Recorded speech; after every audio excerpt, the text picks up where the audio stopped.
Sociology is an ambiguous science. Why? Because the subject researcher is man, and the object of research is society. Therefore, it turns out that every researcher is a potential source of knowledge about this very society.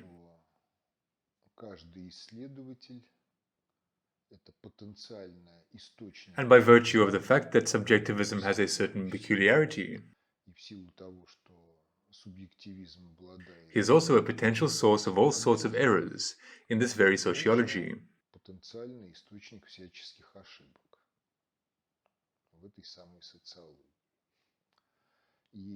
And when the question arises that one scientific school has one opinion on one question, and another scientific school has a different opinion on the same question, and these opinions are not compatible, then which one is right? And in order to answer the question about which one is right, ultimately it's necessary to understand how man's psyche works. Why man's psyche, being a potential source of knowledge, is at the same time a potential source of errors. And how can one get rid of these errors? And it turns out that Diogenes, asking himself the question, I'm looking for a human, and denying the sufficiency of belonging to the biological species as a criterion for a taken place human, was actually right.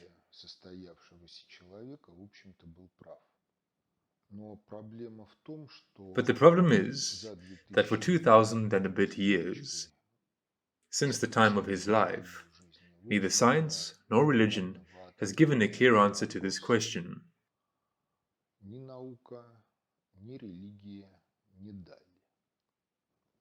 Why not? It turns out that if you look for answers to this question, considering the psyche as an object of research, then it's not immediately clear what to research.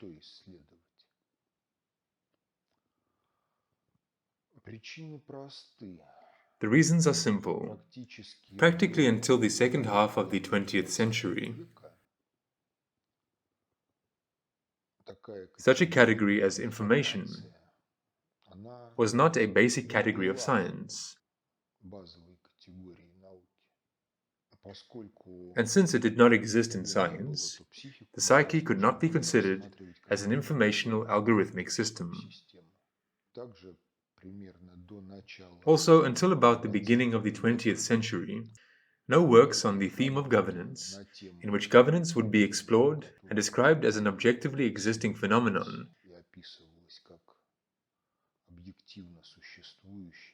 that manifests itself in limitless diversity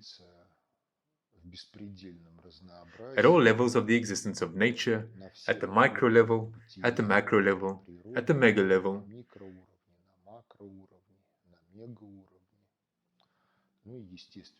and naturally, in human society, there were no general theories of governance either. But there were some guidelines on how to govern in the course of solving certain tasks. Therefore, the question of the personal psyche, the question of how people in a plurality generate a collective psyche,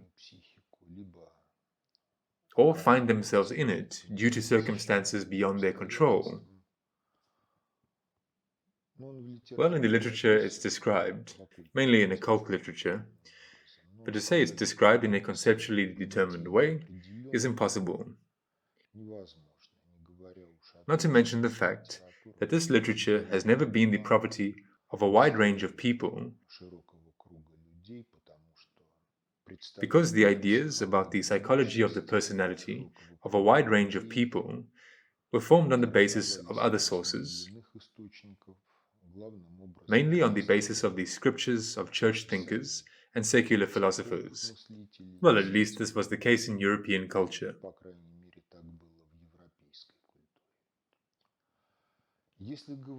If we talk about the cultures of the East, then there is something different there. Because when we now read their literature about chakras and everything else, then for the overwhelming majority of people, the words chakras, meridians, these are empty words, because all this is beyond the boundaries of their senses. And man is not very effective in working with those objects that are beyond the boundaries of the perception of his senses, or beyond the boundaries of the perception of the instrumental base of his science. Therefore, it cannot be said that Western psychology makes it possible to clearly answer the question posed by Diogenes. And Eastern psychology is such that access to the perception of the chakras and meridians goes through the process of personal preparation, which very few people, with the exception perhaps of the founders of different yogi branches, could go through on their own, without being led along this path by a guru who has already gone far enough along this path.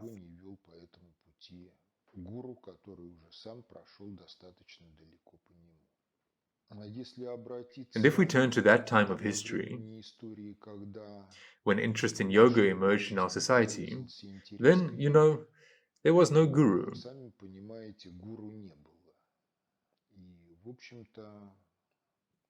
And as a result, every self-respecting mental hospital had a ward for self-taught yogis,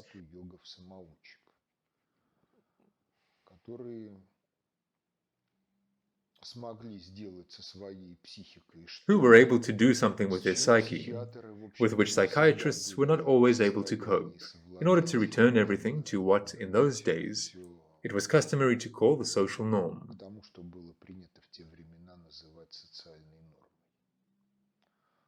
That is, the reality is such that to get into one's own psyche, and even more so, to get into the psyche of other people, in some cases it's dangerous, both for oneself and for those around.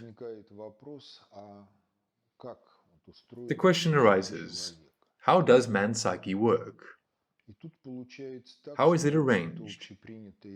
And here it turns out that generally accepted terminology of the type consciousness, subconsciousness, senses, they acquire different meanings in different contexts.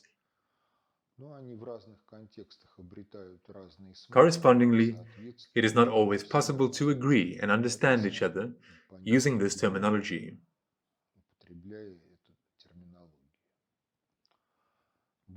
Moreover, in the religious and atheistic worldview, many questions of psychology look completely different or look in no way at all.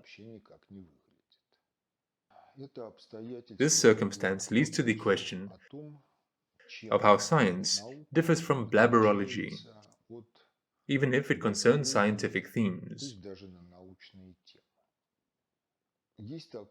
There is such a saying, that education is divided into two categories: natural science, technical, and anti-natural, the so-called humanitarian.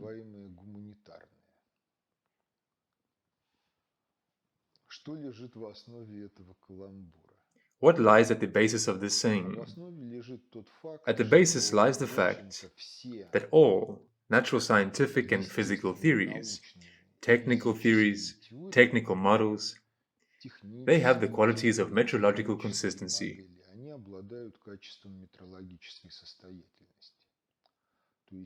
That is, if there is a term, if there is a symbol that carries a certain meaning, then there is a certain rule that allows you to connect this symbol with a certain phenomenon in nature.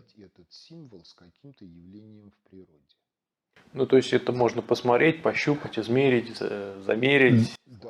Yes.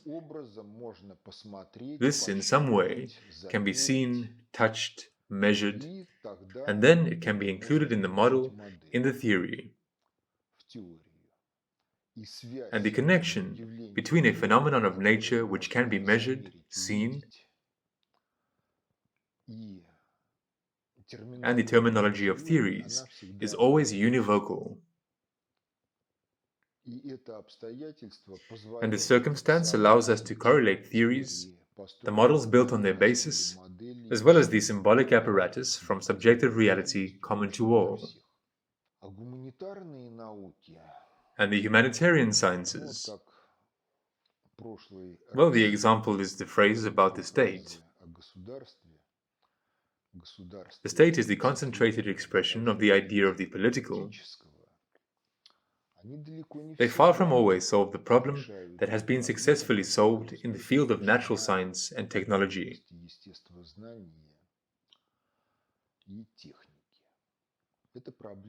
This is the problem of ensuring the metrological consistency of a theory, or, in a broader sense, of activity. Moreover, this should be understood more broadly than it's recognized in technology. Why? Because far from everything can really be measured by the means that are adopted in technology by those methods.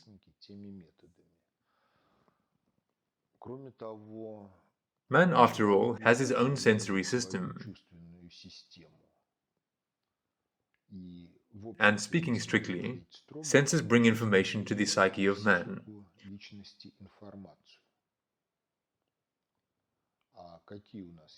What senses do we have? The usual: sight, hearing, touch, smell, taste. What else? Есть, Да. есть чувство тела, как бы, которое мы получаем через вот физические какие-то ощущения тела, а есть чувства, которые связаны уже с психикой, там, с душой, можно сказать. То есть это разные. Да, вот Yes, so it turns out that different schools are not able to agree even on the number of senses that man has. And in a number of cases, the word sense is understood not at all as those structures of the organism, or, to be precise, the consequence of their activity, as a result of which information appears in the psyche.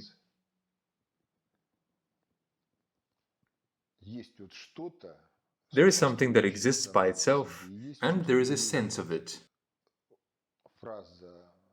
Here is a phrase, a turn of speech.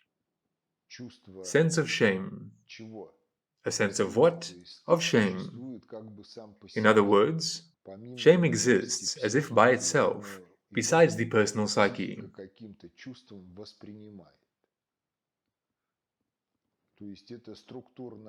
But his psyche perceives it with some kind of sense. That is, this phrase is analogous to the fact that, for example, a person has a sense of the wall. The wall, yes, it really exists, but we perceive it how? Either visually, or with our organism, colliding with it in the dark, tactilely, more gently with your fingers. Therefore, here, not everything is so simple. Again, Stanislav Lem, in the Star Diaries of Jan the Quiet, or in the Tales of Kibiriad, there is such an episode which says that the Academy of Non-Being is not at all concerned with what exists. The banality of being has long been proven, and the Academy of Non-Being is interested in what does not exist. It is known that dragons don't exist, but if you investigate this question more subtly, then it is negative, imaginary, and some other dragons that don't exist. Negative dragons don't exist in a much more interesting way than all the others. Therefore here, they deal with them. Unfortunately, in the humanities, there is quite a lot that is characterized by this joke of Lem. that the humanities are engaged in what objectively does not exist, but is generated by the imagination of research. And after it's generated, it kind of begins to exist for the adherents of the corresponding scientific school who are engaged in abundant graphomania on themes of what and how appeared to one of the founders of the school. And on this basis, a lot of things are done.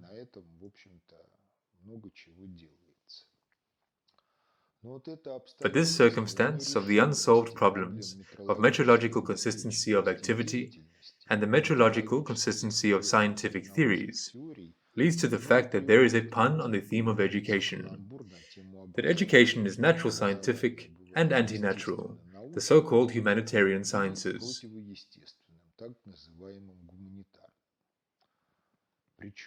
Moreover, if we turn to the entire body of texts that were written by the humanities, then in this body of texts, one can single out a certain number where the authors of the texts, due to some of their purely psychological personal characteristics, were able to solve the problem of ensuring metrological consistency in an implicit form.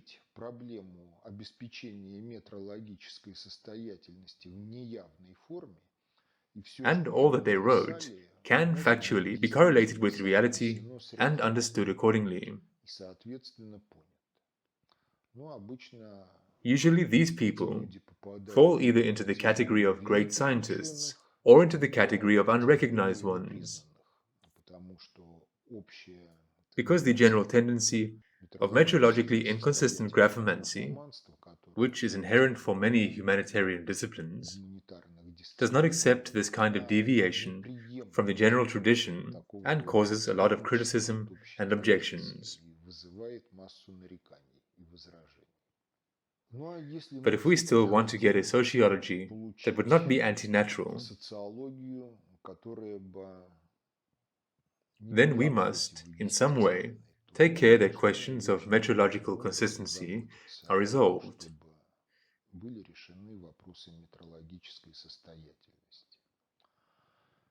First of all, the questions of the metrological consistency of the terminology in which we are going to describe certain issues, both personal and social.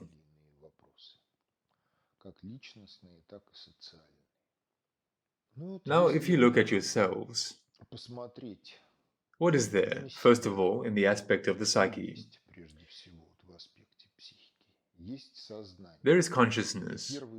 The first question, how to define consciousness? What is it? In the atheistic world understanding, there are no determined, intelligible definitions, and there cannot be any, because the consciousness of different people somewhat differs, and then, nevertheless, the question arises about its nature. That is, about what parameters, what characteristics, what set of characteristics is consciousness described by. Because any talk about the fact that matter is primary and consciousness is secondary, this is still not an answer to the question of what consciousness is.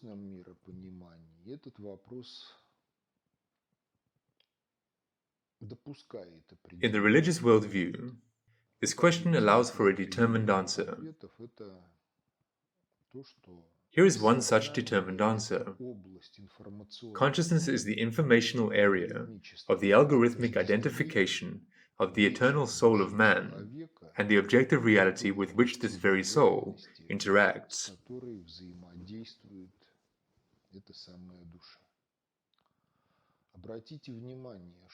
Please note that such a definition of consciousness is very productive, because if we are awake, then for every one of us, it's not a question that we are conscious, and that in some way, we consciously perceive the surrounding world and all those who are here in the communication zone.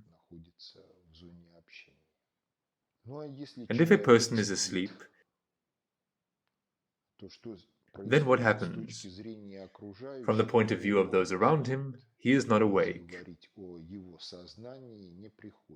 That is, there is no need to talk about his consciousness. But if the person has a dream, and this dream is not forgotten, he is able to remember it, his images, actions that took place there in the plot of the dream. They will appear before his inner gaze when he is awake.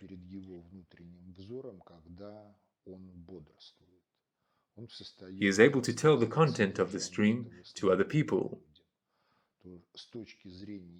From the point of view of this person, was he conscious during the dream? Yes, he was. He identified himself with a certain reality. Another question: where and how is the reality with which he identified himself localized? The same applies to episodes when people have clinical death and then talk about what has become the property of their psyche, if they are able to remember what happened.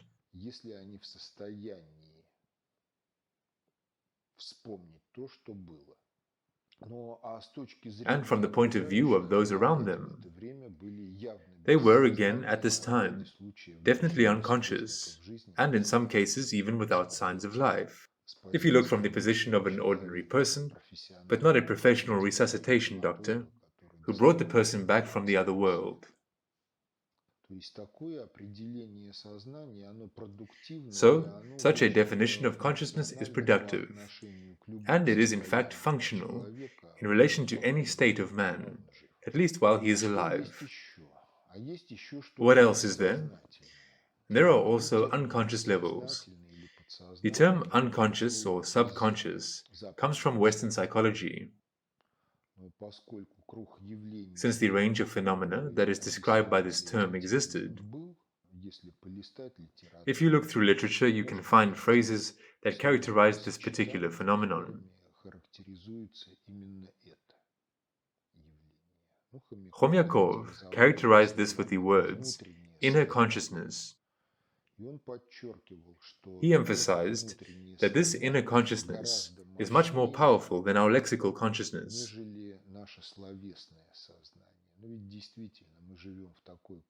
Indeed, we live in such a culture where at the level of consciousness we think mainly lexically. Hardly anyone accompanying his lexics has a cartoon that his psyche draws, and it's very rare for someone to have this cartoon accompanied by some kind of music.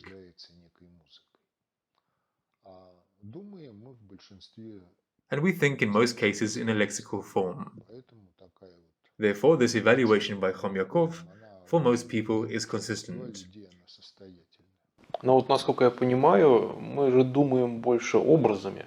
Сначала образ, а потом он переводится уже в слова. Потому что думать же можно на разных языках. Вот, да, думать можно на разных языках. А образ-то сначала в человеке. Вот, потому что бывает такое, бывает в каких-то быстрых ситуациях, когда что-то быстро происходит. It happens, yes, when words do not have time to be born.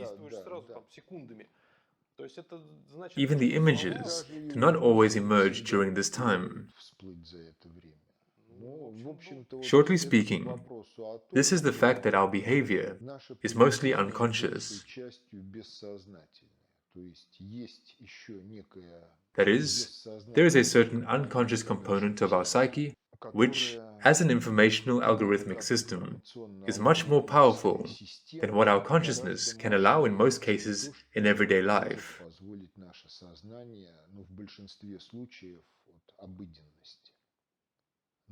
And the unconscious levels of the psyche, they can really do much more. Because the consciousness of most people is standard in terms of information processing parameters. 15 bits per second, no more. This is manifested in the fact that filming at the speed of 16 frames per second or more is perceived by us as continuous movement, but not as rapidly changing static frames. And 15 frames per second or less, we perceive it as a sequence of rapidly changing frames. Да, но это можно связать не с сознанием, а с инерцией зрительной системы, то есть сетчатки, там, нервопередающей системы, а не с сознанием.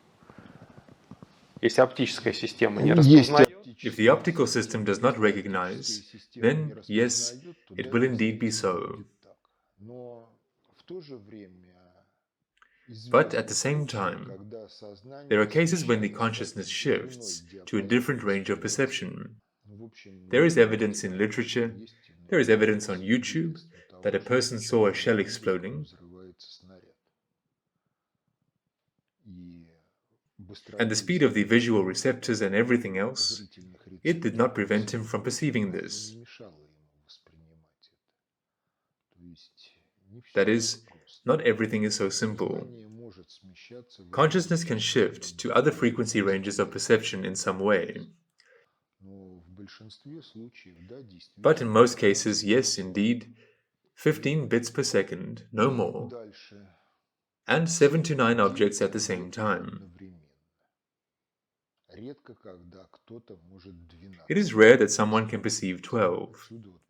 Hence, the maximum number of students in a group is 12, like the 12 apostles, because otherwise, the collective ceases to be perceived by the teacher as a collection of personalities, but begins to be perceived as a kind of faceless crowd.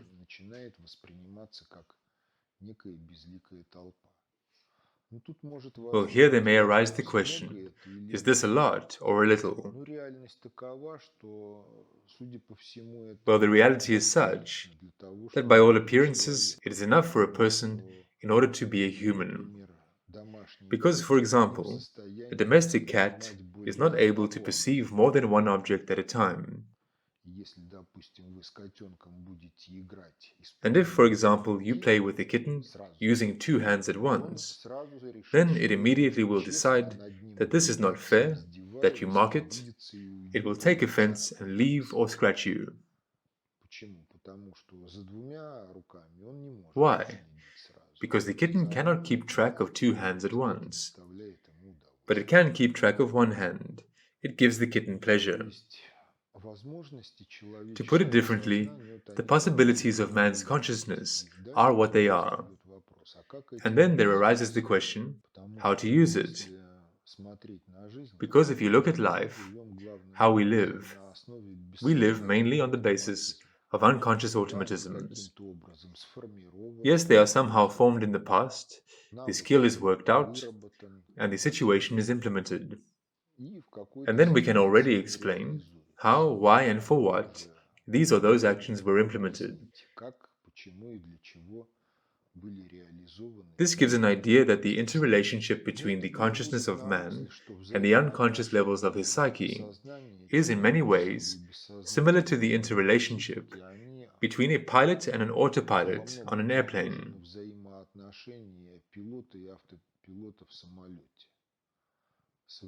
Modern aircraft are governed by an autopilot in most cases. And what are the functions of the pilot? Set the autopilot to the mode that is required, direct course flight, flight from point A to point B,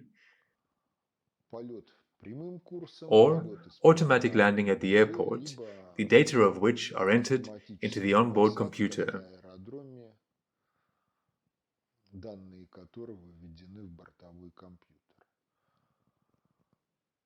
What does it do? In a number of cases, this simply ensures the very fact of the possibility of flight, because at speeds at which modern airplanes fly, a person is far from always able to ensure adequate governorial impact from the level of consciousness.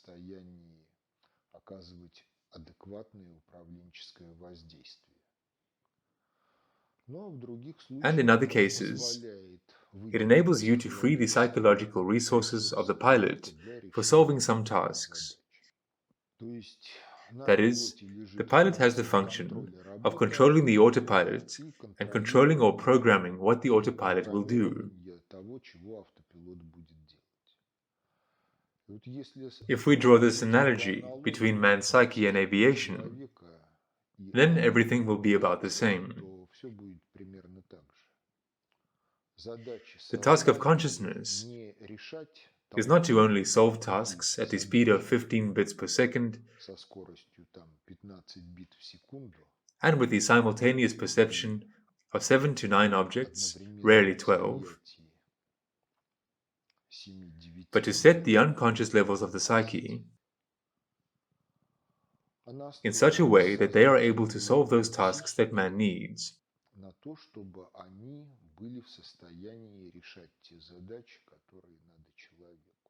But if the psyche is an informational algorithmic system, then what is its carrier?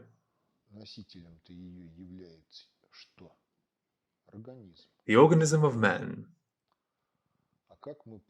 How do we understand what an organism is?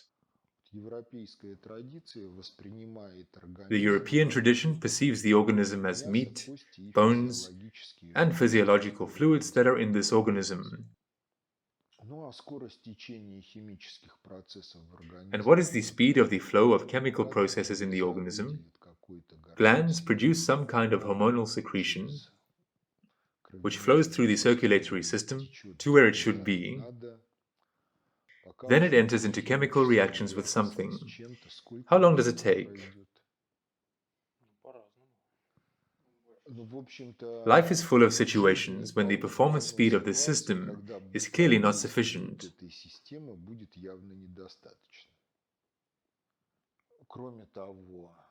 In addition, there have been publications whose authors insisted that each portion of blood that the heart pumps into the bloodstream is biochemically oriented towards the functions of the organ recipient. Moreover, it is biochemically oriented towards the functions of the organ recipient with some anticipation.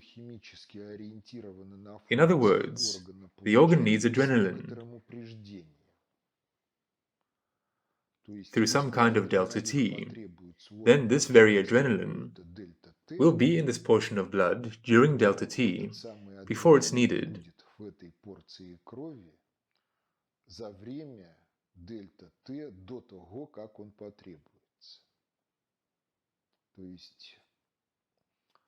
Many facts indicate that it's wrong to reduce the physiology of man's organism to biochemistry and anatomy.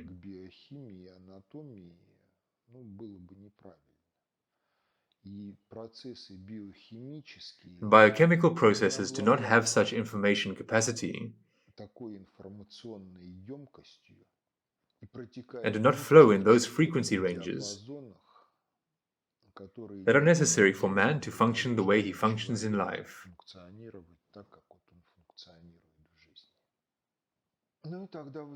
Then the question arises, what is ignored by European medical tradition? The answer to this question is that the European medical tradition completely ignores what is now called biofield.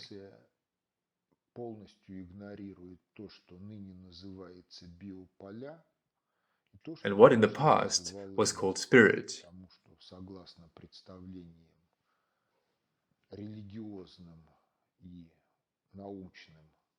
Because, according to religious and scientific ideas, before the 19th century, man is a triunity of soul, spirit, and body. The soul is eternal. It is not of this world. It is a guest in this world. It solves some certain tasks.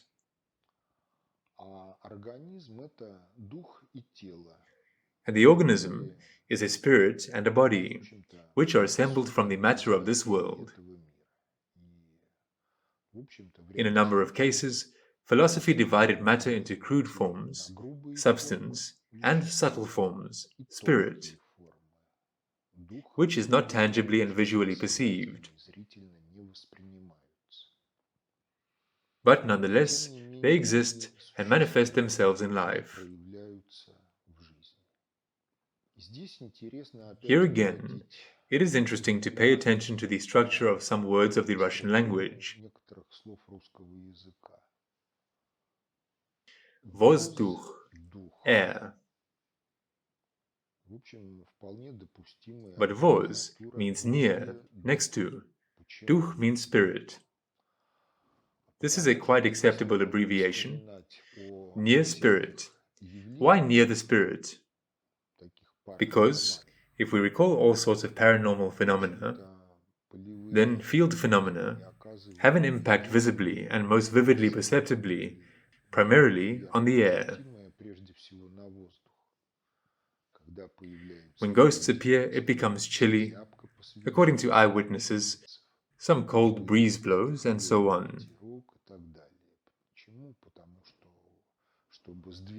Because to move the chair requires more energy, and in order for some movement in the air to start, less energy, power is required.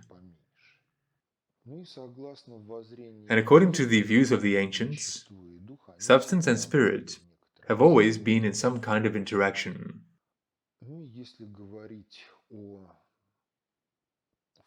If we talk about functions, then the task of the organism, the substantial body, is to biochemically process certain matter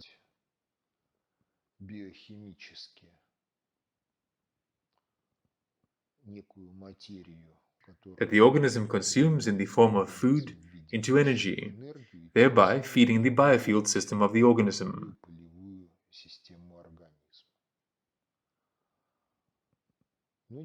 It is believed that many of those energy cycles are reversible.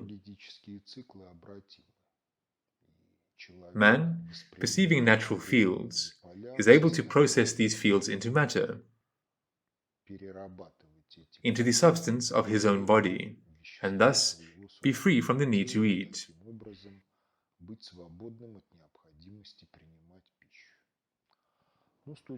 From the point of view of our days, this, for most, looks like stupidity, but nonetheless, the Russian language has a phrase, feed on the Holy Spirit.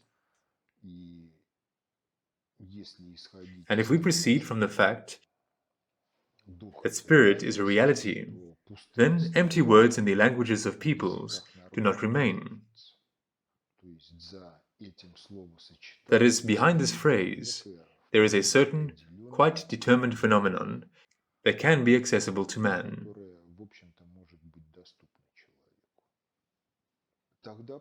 Then it turns out that the carrier of the psyche is directly the biofield system of the organism.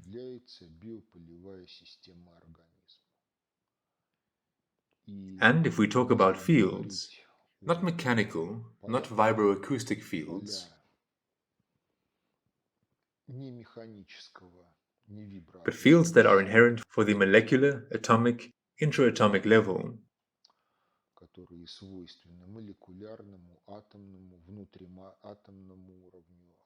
they belong to the frequency range that is able to accommodate colossal amounts of information.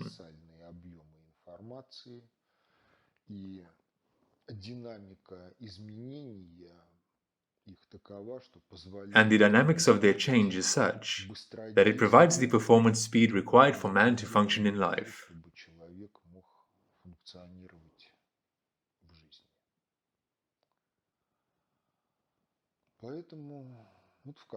Therefore, in the conception of social safety, when it comes to man's psyche, a two-level model of the psyche is spoken of.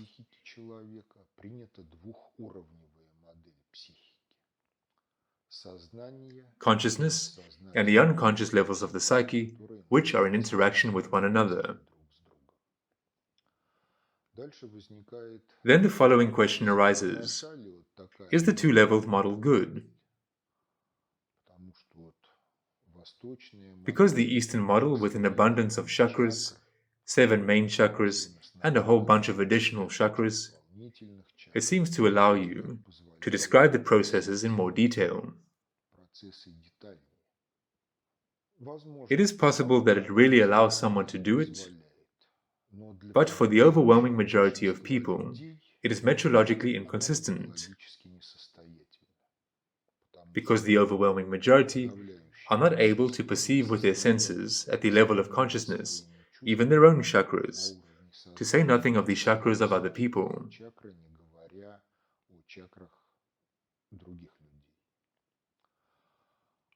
And we have initial requirements, ensuring metrological consistency. Because activity, including personal development as an activity, must be understandable and metrologically consistent at any level of personal development.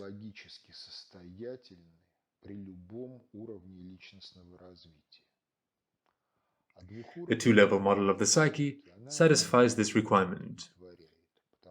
Regardless of whether you are a so-called normal person who can distinguish all colors, hear everything, touch, your taste works normally, or you're an extremely advanced yogi who sees and perceives a lot of things that remain outside the standard perception of man's organism, your sensitivity is such that you can hear how grains of sand are crumbling somewhere on Mars, or you cannot hear what is happening even in this room. But in any case, the two-level model of the psyche can be connected by you with what is happening to you and your organism. The expansion of consciousness, spontaneous one, and the shift of consciousness into some other areas of reality, the functioning of the psyche in a dream, fit into this model, and all situations while man is alive fit into it. Верно ли я понимаю, что вот эти, если мы берем восточную модель, да, с ее чакрами, как вы сказали, 7 основными, вы просто эти 7 чакр укладываете в один чемодан? Yes, we put everything that we don't consciously perceive in a suitcase that says unconscious levels.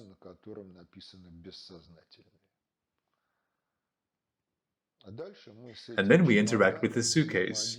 This is akin to the black box problem in cybernetics. Ну, то есть вы не противопоставляете свою модель, не говорите, что... We don't oppose this model and Eastern models. We simply point out that the model must be metrologically consistent in order to work with it.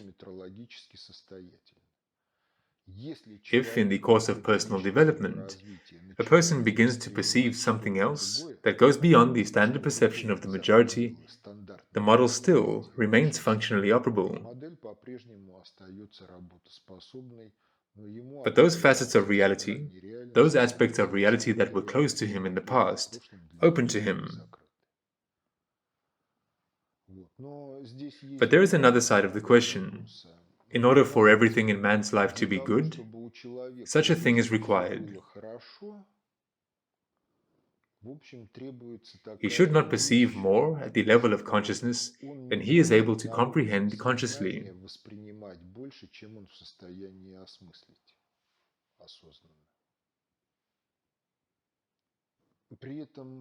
Herewith, this is only one task. The second task. Everything that's in the autopilot of the unconscious levels, everything must be harmoniously interconnected with each other and must be functionally consistent in relation to life in this objective reality. Можно тогда вопрос сразу? С одной стороны, вы говорите, что, например, восточную модель невозможно померить метрологически, ну, с чакрами. Но с другой стороны, вы свою модель не противопоставляете ей, а как вашу модель мерить? After all, the questions of metrology are solved not only by the instrumental base, in kilograms, liters, centimeters, hertz, or something else. They are solved organoleptically as well. So you are able to say what you are now conscious of at any moment. If, as a result of personal development, you begin to perceive more, then, anyway, the essence of the matter does not change. The model is still consistent. If you go to a guru, the guru accepts you, as a result of which, after some time you begin to see through walls and visually perceive the chakras of other people, the model remains functionally operable.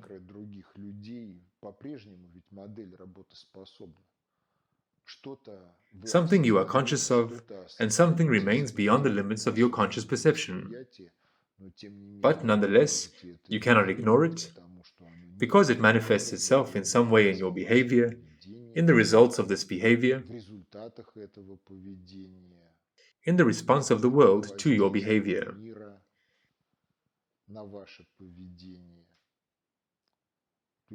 So the model remains functionally operable anyway, and in this is its advantage.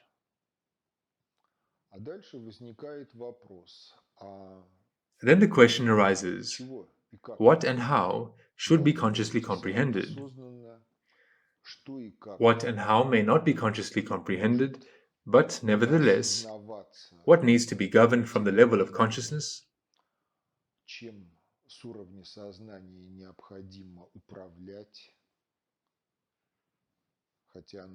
Although it resides on the unconscious levels of the psyche, how to control the results.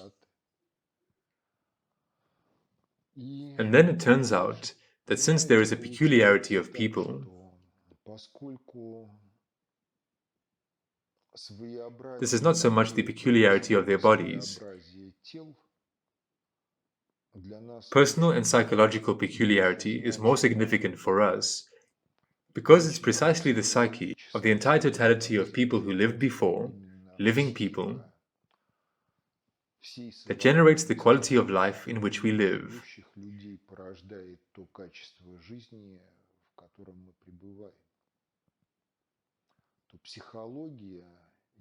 Psychology is a key science in relation to all problematics faced by society, because a defective psyche creates problems for itself and for others, and an adequate psyche is capable of solving problems under certain accompanying conditions.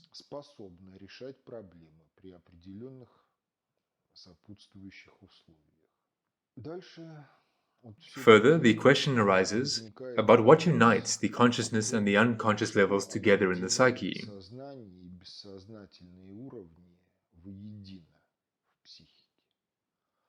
The answer to this question is simple: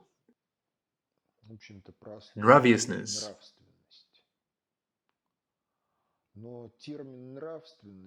But the term Nraviousness also carries some general character in modern culture.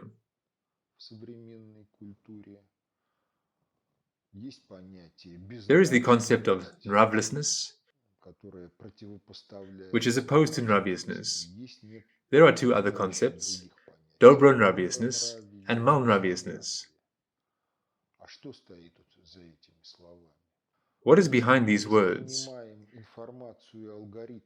If we perceive information and algorithmics as objective categories of being, but not as a product of our self-invention, with the help of which we describe objective reality,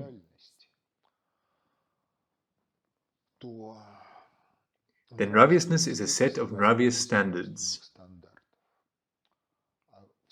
And any Nravious standard is a certain abstract situation with an evaluation of good or bad. Почему абстрактное? Реальное, жизненное. In our psyche, it is abstract. And it requires reality when we place some factual situations into this abstraction. But these abstractions can indeed be based on some concrete life examples, which then cease to be concrete and are abstracted, generalized. And it turns out that in the process of information processing, any Nravious standard is functionally similar to the conditional jump operator in algorithms. What is a conditional jump operator? Не, мы не знаем. Вот я не знаю. What is a conditional jump operator? A piece of an algorithm. They calculate something, get a result, and it ends up in the conditional jump operator. There is a certain standard there with which the incoming flow of information is in some way juxtaposed.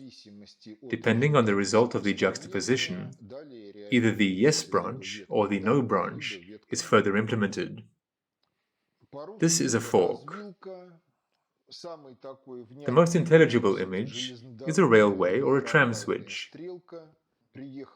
Tram number 3 has arrived, it has to go straight according to the route, and it goes straight. Tram number 5 has arrived, according to the route it needs to turn right, and it turns right. How are these things characteristic?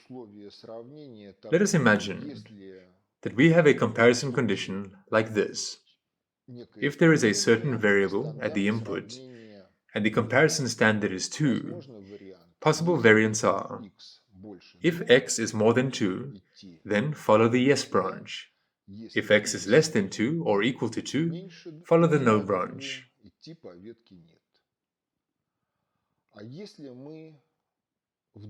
And if, in another instance of the same algorithm, instead of 2 of the standard, we put 20,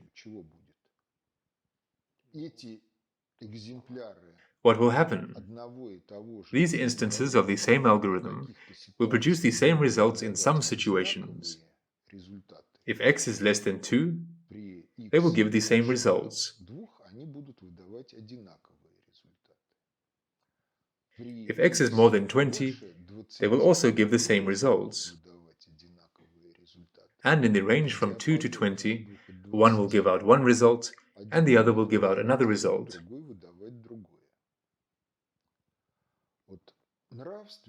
So, Nraviousness, as a set of Nravious standards in the psyche of man, is functionally analogous to a conditional jump operator, the entire set of conditional jump operators in certain algorithmics.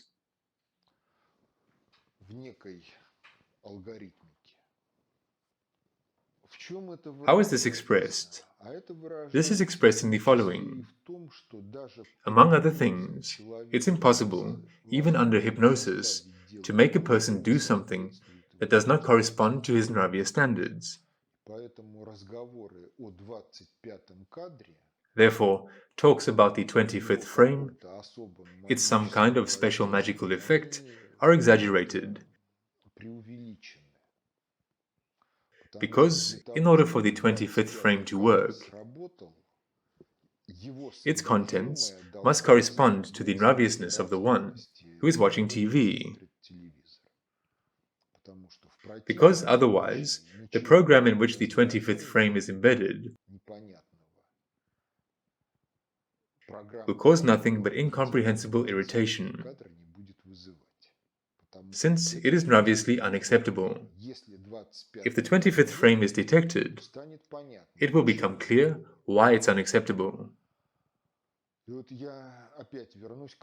And here I come back to the question of 16 bits per second and 16 frames per second, from which cinematography begins.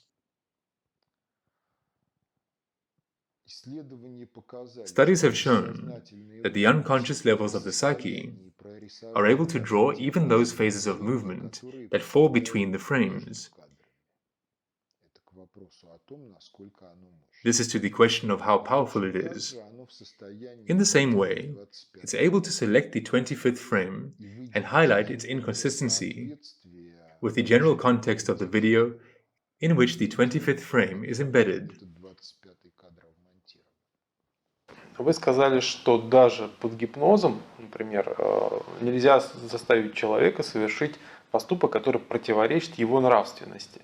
Но тем не менее в жизни огромная куча примеров, когда у человека есть нравственные, моральные какие-то установки, но под влиянием общества, среды, какой-то ситуации, какого-то положения, какой-то неприятности, он через них перешагивает. Даже не под гипнозом. Вот, но это показатель того, This is an indicator that his psyche is defective. And defectiveness can be expressed in different things. Internal conflicting Nraviousness, which allows him to do this and that, depending on the circumstances. And another variant is an absence of will.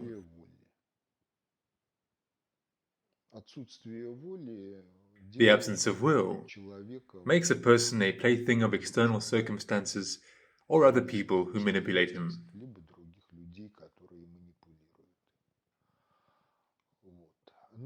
If we talk about the effects of hypnosis, for example, if a person firmly stands on the principle, "Thou shalt not kill," Then, in order for him to shoot at another person under hypnosis,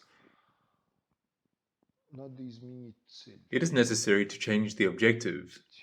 That is, in hypnosis, he must be convinced that he is not shooting at a living person, but at a target in a shooting range. Then the automatic systems of shooting can be activated and everything else. But this is a question about psychotechnics. And if we talk about Nraviousness as such, it really is a factor that unites everything that happens at the level of consciousness of the psyche and everything that happens at the unconscious levels of the psyche. And Nraviousness as a set of Nravious standards makes it possible to understand what Nravlessness is. Nravlessness is a person's absence of Nravious standards on any question. If this happens, then the person either does not know how to behave, on condition that the voice of his sophist for him is nothing, or behaves like others in corresponding circumstances, or the motivation of his behavior is subordinated to instincts or something else. So this is not his behavior, but behavior according to some stereotyped patterns. Тогда вопрос, а откуда берется нравственность и кто ее формирует? И что это такое вообще-то нравственность? Как ее померить? Где она лежит, где она находится? Well, we will get to this definitely, because everything that has been said so far does not allow us to describe the psyche of man as such. But just for now, it must be taken into account at the level of some kind of intuitive general understanding. Because we will return to this question later, and everything will be clear. Then the question arises as to what dobro Nraviousness and mal-Nraviousness are.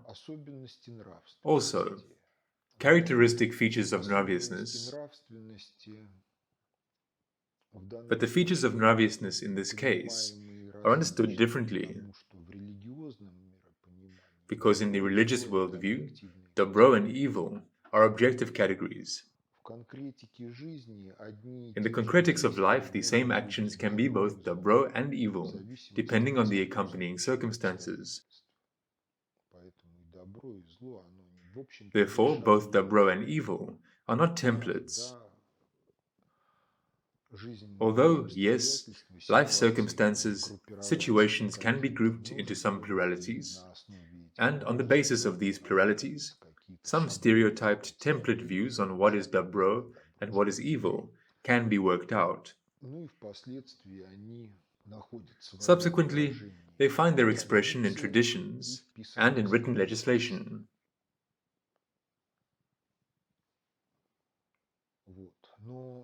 In the religious view, dobro and evil are objective, and they are always concrete.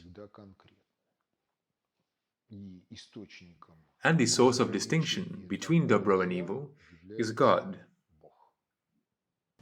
Мы так просто идем очень быстро, и получается, что нравственность, раз вы вводите понятие, раз Бог выводите понятие, а как, чего описать, как оно влияет, откуда оно взялось и как оно взаимодействует, уже пока не описывается. Yes, I'm not describing it yet. Вы вводите кучу уже понятий и говорите, вот это так вот надо принять.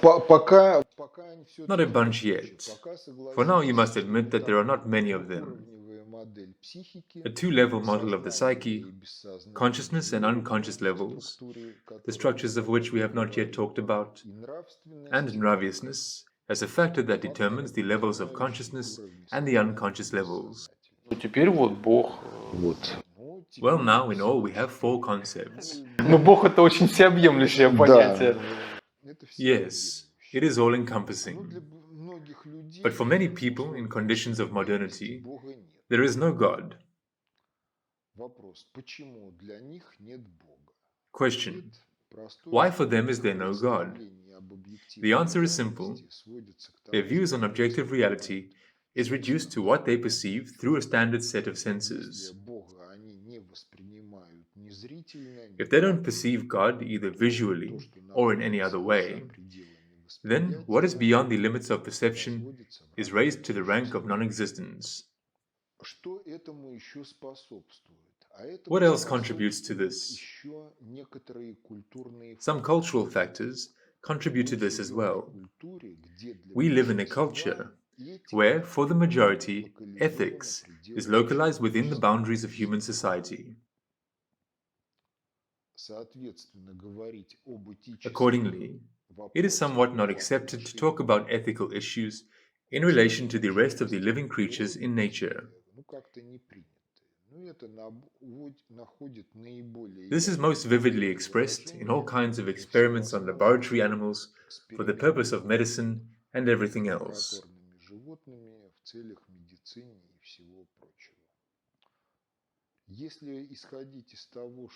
If we proceed from the fact that ethics is not localized within the boundaries of human society, but goes beyond it,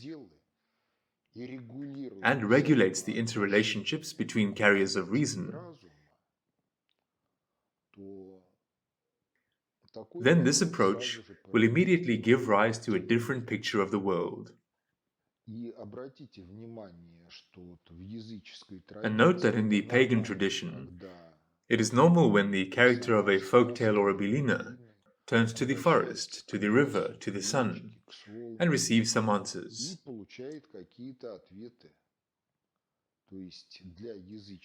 To put it differently, for a pagan world understanding, ethics is not localized within society, it goes beyond its limits.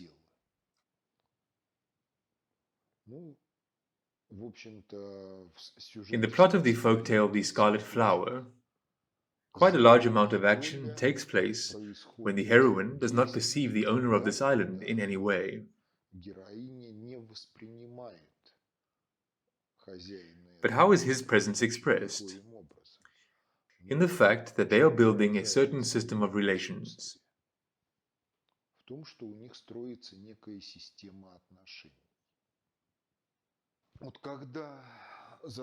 When it comes to the question of the conditioning of atheism by some factors, then for atheists, their conviction that there is no God is based on the fact that they cannot grab him by the beard, figuratively speaking. Now, if an atheist could grab him by the beard, describe, dissect, and then put the skeleton and the stuffed body in a museum, then yes, we can say, yes, God did exist.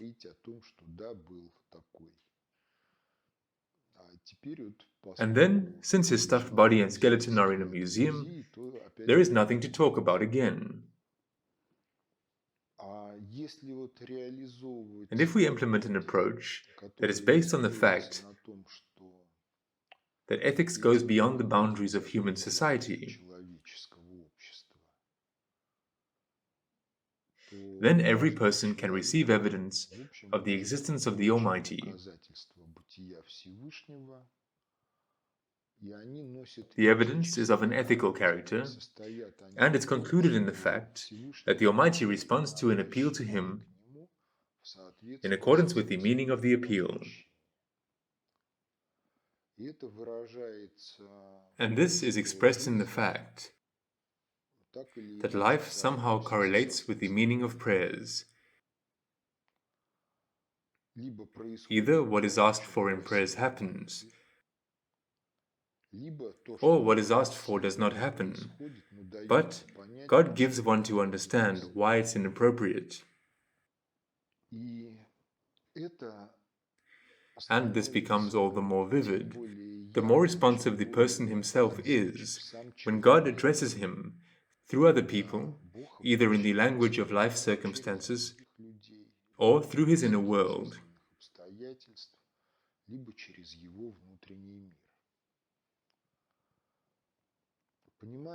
In culture, there can be belief in God. This is an alternative to the belief that there is no God. For some, the fact of the being of God is an object of belief, while for others, the fact of the non-existence of God is also an object of belief. They do not have any intelligible evidence of either. But there is a certain interpretation of the events of the present or the past, which allows one to argue this or that point of view. For a believer in God, this is the fact that there are traditions, holy scriptures, and for non-believers, there is a certain limitedness of the world perception of believers, and facts that are described in the holy scriptures, but are perceived by science as obvious stupidity.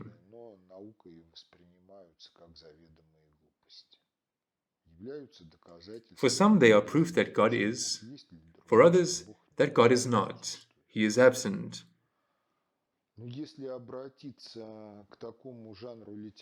But if we turn to such a genre of literature as Lives of the Saints, regardless of which confession these saints belong to, it turns out that for them, the fact of the being of God was not an object of belief. For them, this was reliable knowledge, daily confirmed by their prayer practice, that is, communication with God. And this was expressed in the fact that life flowed in accordance with the meaning of their prayers, or they received some kind of explanation in this or that form as to why the appeal could not be satisfied.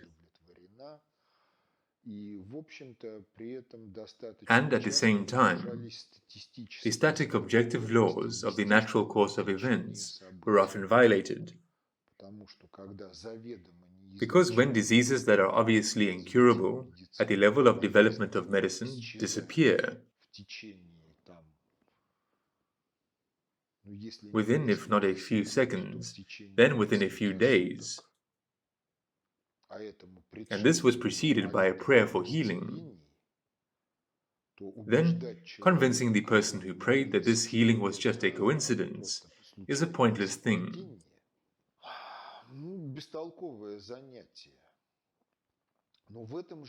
But this is an answer to the question, why is religiosity ineradicable from human culture?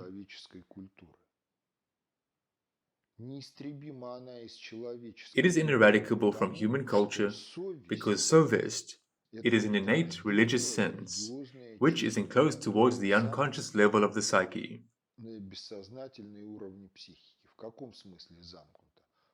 In what sense enclosed?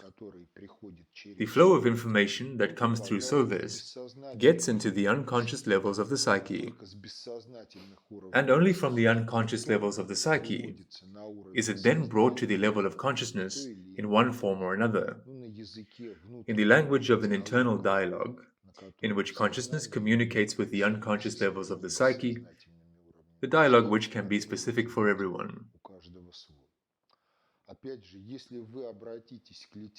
Again, if you turn to Russian literature, then in literature until 1917,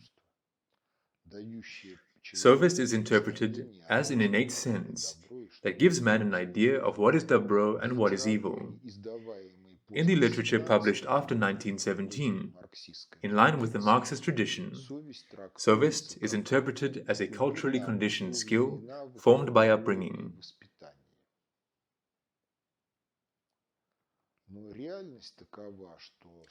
But the reality is such that sovest is an innate sense, because if upbringing is in the initial stages, and if one attentively monitors the child's behavior,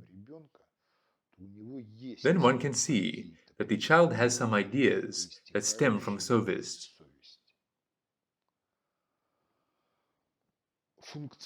What is the functional difference between shame and sovest? Sovest is proactive in relation to the situation, and it obliges us to do something in it, or not to do something in it.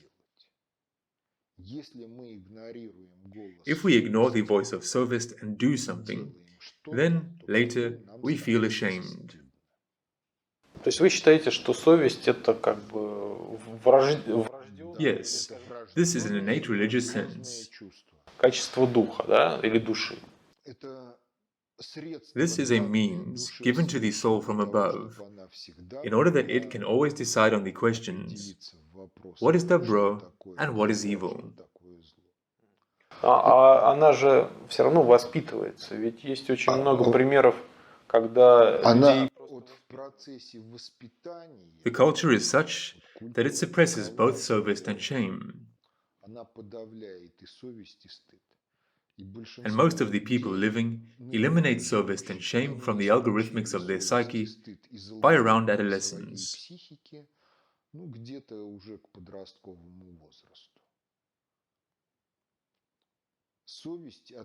Sovest differs from all other internal voices in one single quality. It is impossible to bargain with it. If it is about one and the same situation, then no matter how intellect plays up this situation and its own role in this situation, sovest says the same thing. And if the behavior was wrong, then anyway, sovest will insist on the fact that it was wrong. And the facts of life will confirm, provide information that sovest is right in its evaluations. Это поэтому люди, когда что-то совершают, вот совесть не позволяет, но ему хочется, и он себе начинает теорию придумывать. Да. Я понимаю, это неправильно, но вот мне нужно вот это, понимаешь, как бы, и сам с собой договорился. Yes, they agree with themselves and do it. And after, there is anyway shame. It is dripping, dripping, sharpening. And so it sharpens so much that the reality is such that in cultures where suicide is interpreted as a mortal sin, for which posthumous retribution is eternal hell, people under the impact of shame commit suicide.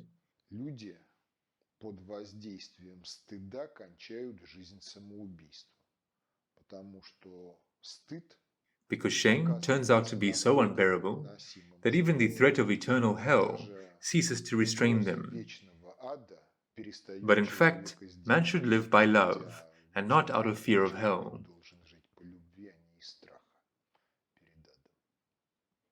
Да, но здесь есть стыд, а есть совесть. По-моему, стыд это уже общественное явление. No, shame is not a social phenomenon. Shame, you can't make a deal with it. But the functional difference is that if sovest is proactive, then shame acts after we ignore the voice of sovest. And further, there arises another concept, honor.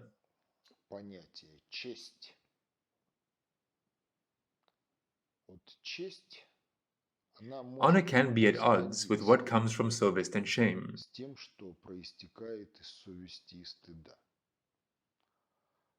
The concept of honor is really formed by society in the process of education, in the process of formation of culture, in the process of formation of a personality by culture.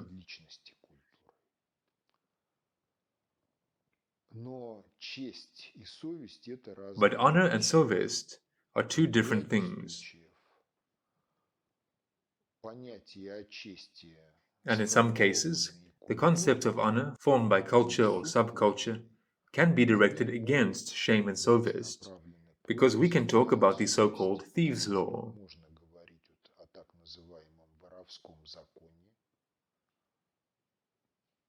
There are concepts of honor in it, but they do not always coincide with what sovest dictates.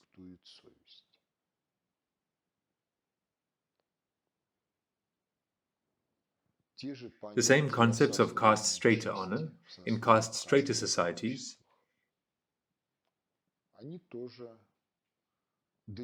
they also do not always coincide with what sovest dictates, because otherwise caste-strata societies could not exist.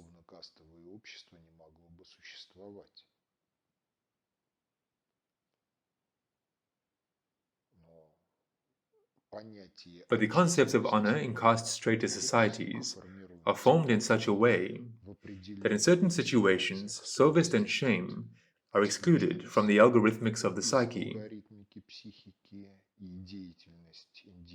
and the activity of an honest individual, in accordance with the concepts of honor, is supported by the strata caste society. How this happens is the concretics of the history of this or that strata caste society. But nonetheless, it is a fact. They are not the same things. You can be honorable in front of yourself, in front of certain ideas. But if these ideas are Nravious, then honor will be contrary to sophist and shame, and it will require the elimination of shame and sophist from the algorithmics of the psyche. And we live in a society full of problems. But for the majority, shame and sophist are simply empty words with which nothing corresponds in their psyche. Because the natural reaction to shame, this is a person blushing.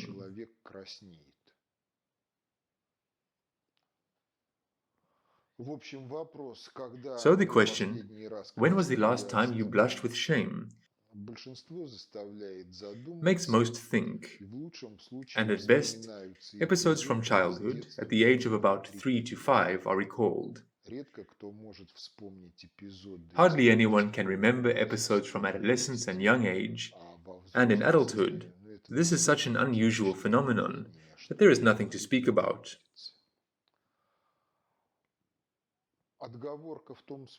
An excuse in the sense that we live so previously and so well there is no reason to blush with shame is not actually confirmed by social practice. It rather confirms the saying, he lies and does not blush. Then there arises the question on the collective psyche.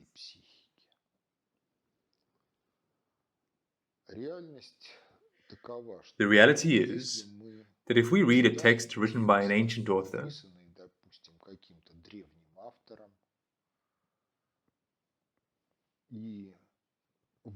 and working out our own decision, we take into account his opinion, then this is an indicator that our psyche is not individual.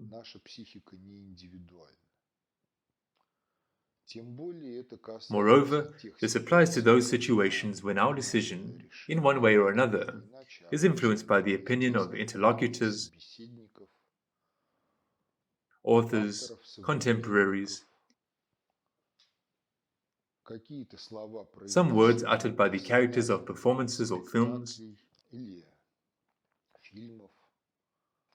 participants in television talk shows. There is reason to believe that humanity generates a collective psyche. If you do not limit yourself to the perception of other people, as visible with your own eyes substantial bodies,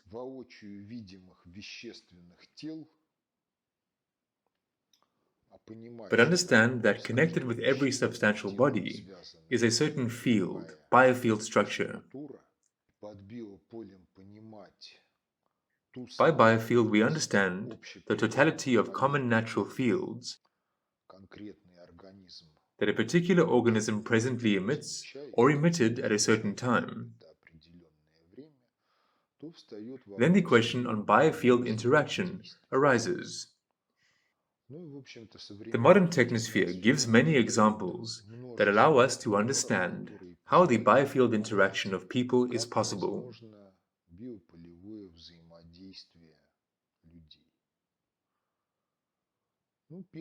The first condition is a match in the physical field.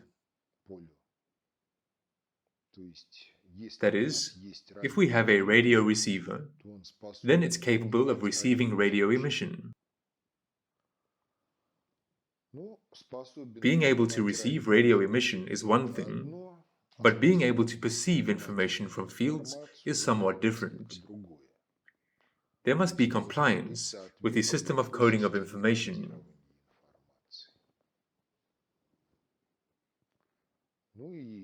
Naturally, there should be activity of the receiver at the same time of the activity of the transmitter.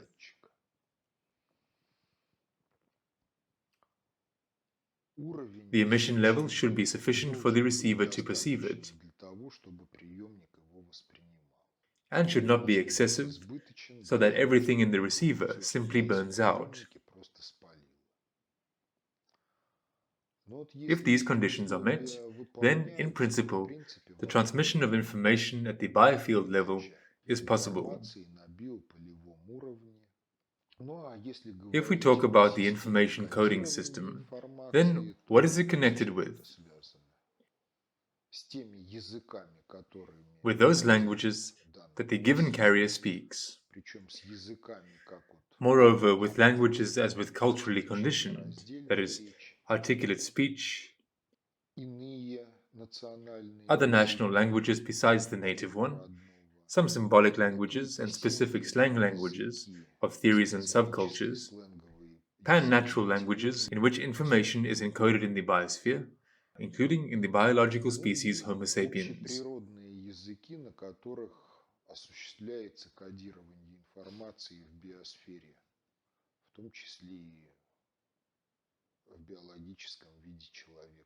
How can a field be structured? The answer is simple.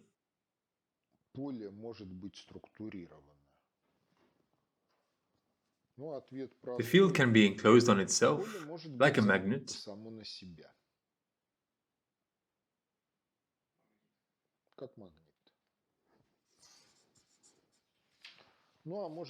or there may be such a system, two magnets.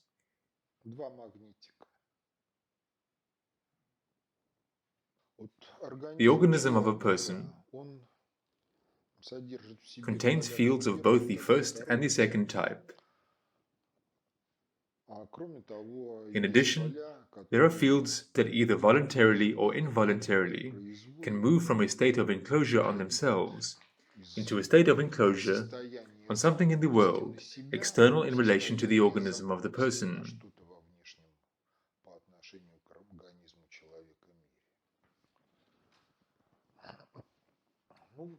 Some vortex processes are somehow connected with all fields in nature. The vortices are arranged in such a way in aerodynamics, in hydrodynamics, that a vortex can be enclosed on itself, like smoke rings. This is a ring-shaped vortex, or if the vortex is open, then its end and beginning must be based on some inhomogeneity or the boundaries of two environments, or heterogeneity in the environment itself, like a tornado. The beginning is on the water surface or on the land. And where is the end of a tornado?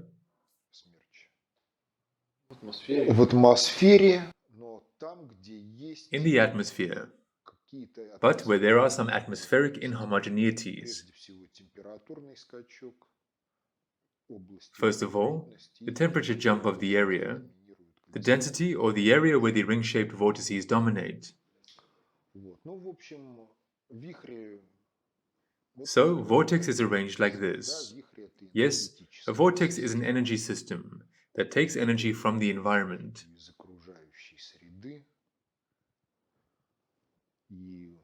Moreover, the atmosphere that is oversaturated with energy tends to generate vortices.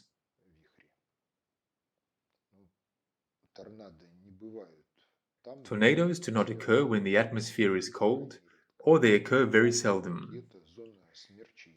And the tropics are a zone of tornadoes and whirlwinds. When a tornado converts thermal energy into mechanical energy, the temperature of the atmosphere decreases. Therefore, when vortices, vortex systems of fields are enclosed on each other, or on a certain commonality, It turns out that any individual psyche is a fragment of a certain collective psyche. There is nothing new about it. Since ancient times, occult traditions have been speaking about egregors.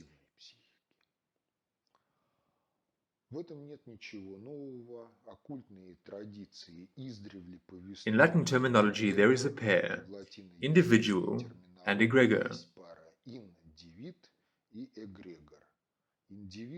Individual is literally translated as indivisible, and egregor is a word with the same root with the word aggregate. That is, the assembly of some functionally specialized elements into a certain integrity. That is, there is nothing new. In the Russian language, there is a peculiarity. In the Russian language, there are very few generalizing words. That is, what in the West is characterized by one word, egregor, in Russian is characterized by many words that can be correlated with a certain typology of egregors. Соборность, herdness, packness. All these are generated by people varieties of egregors. But there is no common word in the Russian language. Somehow it is not recalled. But nonetheless, egregors exist. Egregors represent themselves as a collection of living people and the biofield bodies of egregors. That is, a field structure with which every living person interacts at the biofield level. How does he interact?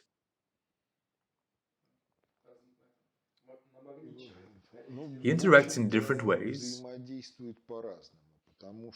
because the Nravious standards that are inherent to a person enable him to enter some egregors and do not enable him to enter other egregors.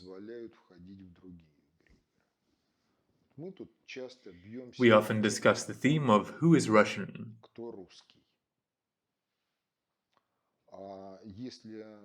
And if we pose a question on the fact that there exists such an egregor as the Russian spirit,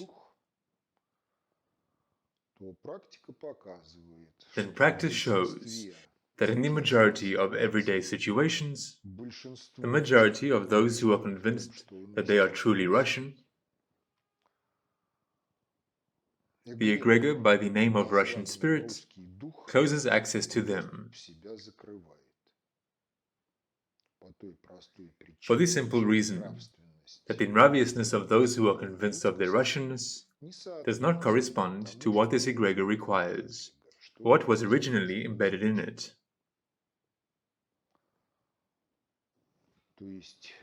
That is, the biofield body of this egregor exists, in general, independently of the majority of those who consider themselves Russian.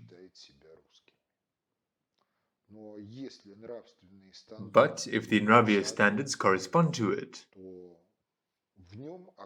then in it there turn out to be those who by the majority are not considered to be Russian. To this number belong Pushkin, Vladimir Ivanovich Dal, the compiler of the Dictionary of the Living Great Russian Language,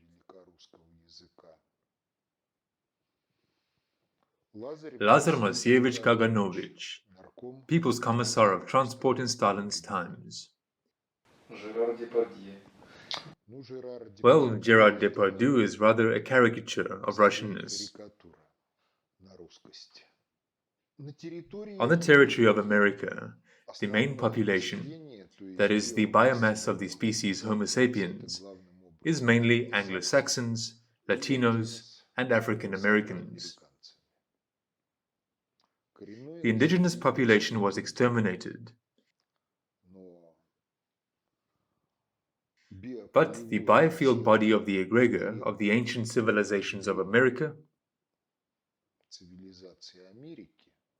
Native Americans who are considered savages, that is, who lived in harmony with nature, almost without developing the technosphere, exists and is still active.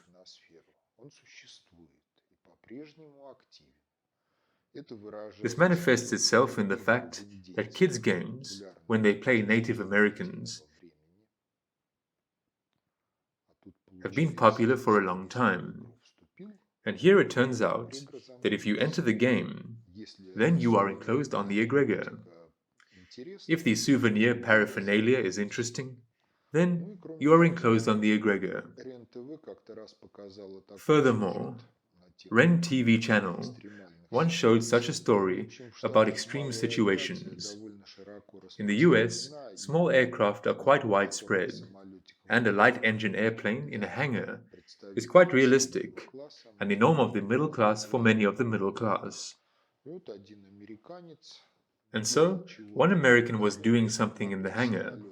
The plane's engine was started, and the propeller brushed against his skull. The propeller blades, one or more, passed through the skull to the depth of about 5 centimeters or so, and the bone cover was dissected over more than a third of the perimeter.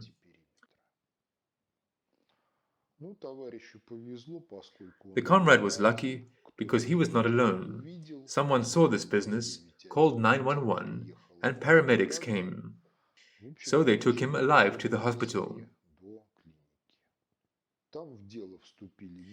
There, neurosurgeons operated on him, and a week later the comrade came to his senses. Next was the rehabilitation procedure. You see, fine motor skills are a very important factor in stimulating the development of the brain structures and activating higher nervous activity. When children write by hand, it is much more useful for the development of their intelligence than if they start typing right away. If calligraphy lessons are eliminated from schools on the pretext that practically no one needs it in life, then the intellectual development of generations will be harmed. Because when a student carefully monitors that the letters are of the same height, he writes out the tails of all sorts of letters, then it is precisely fine motor skills that work. In the process of development of fine motor skills, the structure of the brain develops at a certain age, and the algorithmics of the psyche are perfected. And, as a result, the intellectual potential develops, or the intellectual potential is mastered. After all kinds of strokes, traumatic brain injuries, everything else, fine motor skills, exercises for its development, this is an indirect incentive to compensate for the damage that was received in injuries.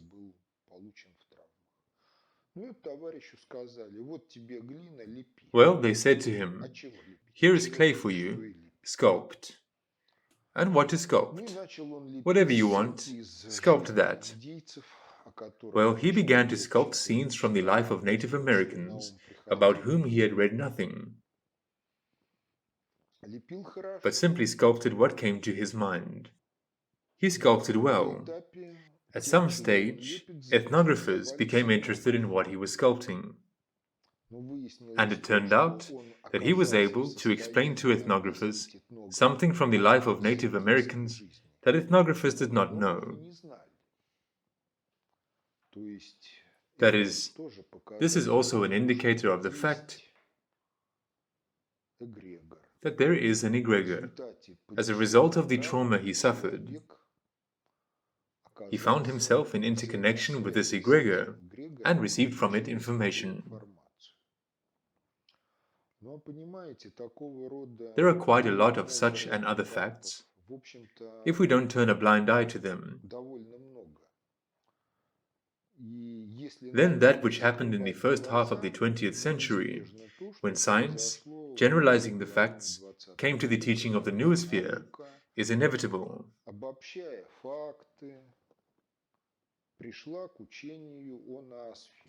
In Russia, it is Vernadsky. In France, it is Teilhard de Chardin. Under the pressure of circumstances, science came to what paganism knew at all times. Ethics is not localized within the boundaries of society.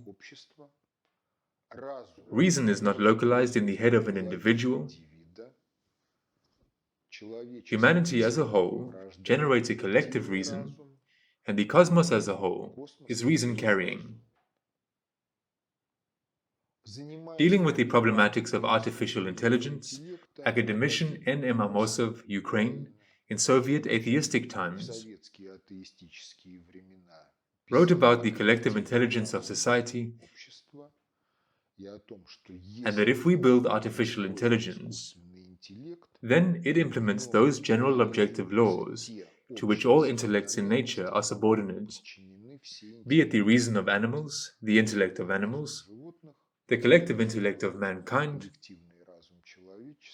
and then all that is left is to make a generalization about the reason of the cosmos as a whole, which in those days the Marxist censorship could not let happen.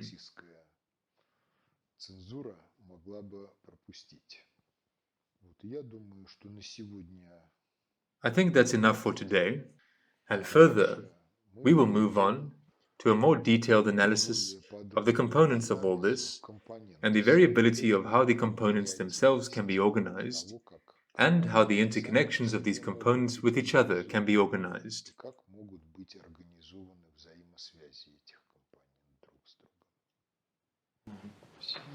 Ну, можно только вопрос. Можно. Вы сейчас описали вашу модель построения, да, вот, скажем так, системы подсознательного управления, даже не управления, а как-то. We have not yet reached governance. We are still talking about what functional modules the personal psyche consists of and how it generates collective psyche. Вот, скажем, конструкции, да, психики человека и общества в какой-то степени. Да. Она очень сильно отличается от общепризнанной современной науки. В чем-то совпадает, а в основном не совпадает. On the score of general recognition, I have an institute friend, and one of his acquaintances is a professional psychologist. In a discussion with him on the problematics of psychology, the following phrase got out: there are 46 theories of personality. If there are 46 theories of personality of people, then this poses the question: what would happen if we had 46 variants of the multiplication table and they were all different? Therefore, talking about what is generally recognized in science, this is an open question. Furthermore, this is also one of the themes of subsequent conversations. This is the principle of practice is the criterion of truth. If you follow this principle, it turns out that the Oedipus complex perhaps existed in a single version of one of Freud's patients.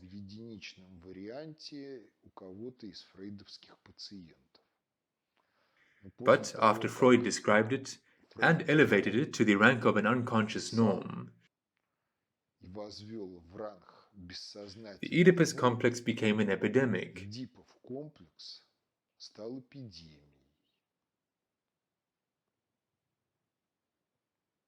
That struck a society that believes that Freud is a great psychologist, psychoanalyst, and that there is something to it.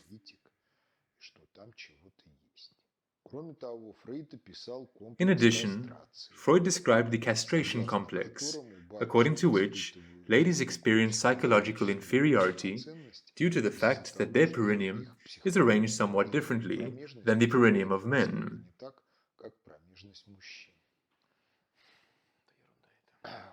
Talk to ladies about whether they have a castration complex and see their reactions. Most of them will be convinced that you yourself are experiencing some kind of psychological complex and that they need to stay away from you.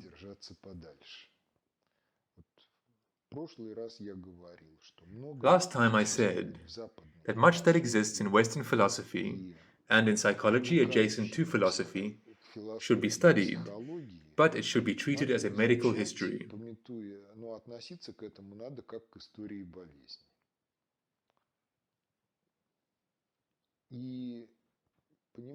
And one more thing about modern psychology. If everything is fine, then there must be a general psychology. From it, there should be a bridge to developmental psychology and psychology of the sexes. That is, developmental psychology and psychology of the sexes must somehow intersect. And besides this, there should be a bridge from general psychology to psychiatry, practical psychiatry. But the reality is such that practical psychiatry took shape earlier than general psychology. Maybe practical psychiatry is not as effective as we would like, but it is skeptical about psychological theories, since many psychologists turned out to be its clients.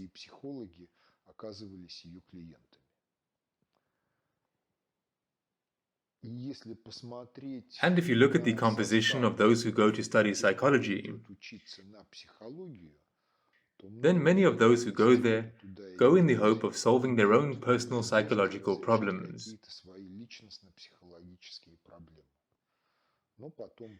But then, having received a diploma, it turns out that all these psychological theories are one thing, all personality models, 46 of them or more, and the real psychology of people and the psychology of society are completely different. So the principle practices the criterion of truth does not allow modern psychology to be considered a consistent science. The main reason for this is that modern psychology is metrologically inconsistent.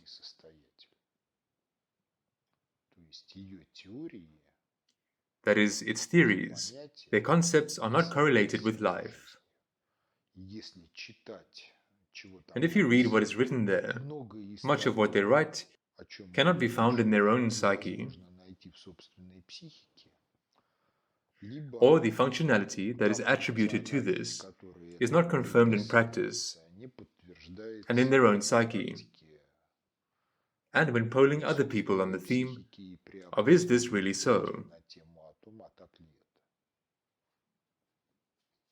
Тогда вытекающий отсюда вопрос, почему такая наука до сих пор существует в течение достаточно длительного времени? Because it is a feeding trough for psychologists themselves and for many others. In addition, there are also such medical anecdotes. After receiving a medical diploma, a son comes to his father doctor and proudly declares, "I have cured your patient, whom you have been curing for 25 years. His dad, "Well, she deserved it. You lived and got an education on her money." One of the modern schools of psychology is Scientology. If you read Hubbard, yes, there is common sense. But what did it all boil down to in the activities of the Church of Scientology? Bring your money and obey us.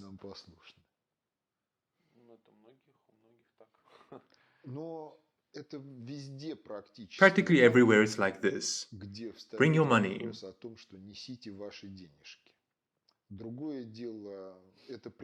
Another thing is whether this proposal is explicit, or this idea, which is not formulated in direct forms, leads to this. The price list is either on the door, or you pay how much is okay with you. The client is stimulated towards giving away everything.